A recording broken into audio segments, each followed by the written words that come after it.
Initially, I think that people learn ethics and morals from other people rather than reading any religious text, for instance. In order to understand the kind of pain you would inflict on others, you have to first be hurt in such a way to realize that other people, even beings such as creatures, you would feel the same or similar pain you would, so you wouldn't want to inflict on others what you wouldn't want to feel on yourself. This is why people grow and mature from painful experiences and pressure. We all have hurt others or others have hurt us. But as some of us continue feeling guilty, it's just the natural life process of developing our character and emotions like empathy. I know that evil people who would become dictators and serial killers usually start out in childhood, torturing animals or other small creatures, and it keeps escalating to the next thing that's a level worse than the previous. They become complete sociopaths and psychopaths, do not feel any remorse for hurting others. Children may have different reactions, such as killing a snail, and that would possibly determine their next objective based on the emotions that this act had caused them to feel. If they enjoy this sensation or the killing and torture of other creatures, they may do the next thing with a frog, then a squirrel, and it may keep escalating. In the film 120 Days of Sodom, directed by Sir Paolo Pasolini, the human tendency of depravity escalating is very clear. How evil escalates based on the need for new and more intense sensations. This is due to a lack of discipline and self control, but also the absence of ethics and morals, which would be reinforced in the faith of a higher power such as God. However, in order to be true to who you are and choose good over evil, based on free will and not being forced upon you, you need to be able to find your spiritual path on your own to God, to understand why this is a better way to live. The best definition that I've read of what God is was that God is the ultimate teaching force in the universe. I believe that discipline is imperative to learn in order to gain higher virtues such as honor and respect. This is why in martial arts classes, there has to be a very organized teaching structure, and you need to obey your teacher's commands, such as when to kick or punch, which essentially programs your mind to a certain organized rhythm.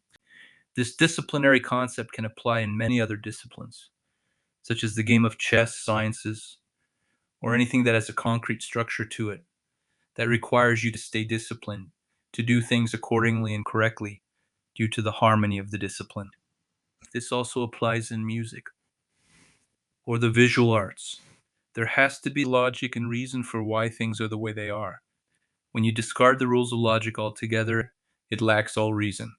Michelangelo Buonarroti famously said that trifles make perfection, but perfection is no trifle. In this sense, equating a painting by Jackson Pollock to a Rembrandt, thinking they have equal artistic merit due to political correctness and art propaganda, is absolutely false. It's the same as comparing the entire work by William Shakespeare to a room with monkeys with typewriters to see what they would come up with.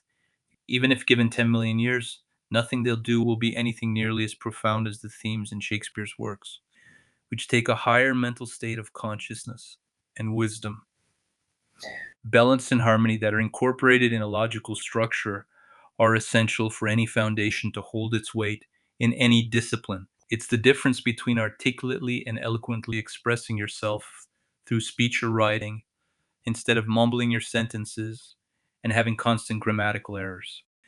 If you believe in astrology and reincarnation, you would also presume that each incarnation has its own lessons. Some lives are more dramatic than others, based on the lessons that our souls need to learn. A medic in one life, a soldier in another, a prostitute, etc. Maybe someone in a war needed to kill many opposing enemy troops to gain something from it, some kind of knowledge or a wisdom that their soul needed to gain from that incarnation. Maybe someone who was a nurse had to gain a lesson of what it is like to care for others in need, which is equally as important as any lesson that any soul needs to attain in their incarnations. I believe that once a soul has gone through every single lesson possible, there is no need to come back to planets like Earth because they have already graduated from all of the lessons that needed to be learned. Also, just because someone passes onto the next life, it doesn't mean that they automatically go to heaven. There are probably lessons beyond this life as well.